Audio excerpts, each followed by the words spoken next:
Hello everybody and welcome. In this video I'm going to show you how to pair your earbuds SOUNDPEATS AIR 4 Pro with your Android device.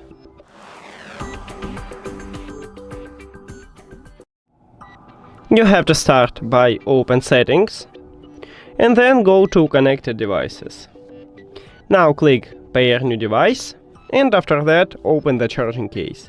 If your earbuds do not connect it with another devices, it will enter to bring mode automatically and you will see it at the device list. And right here, as you can see, we have it.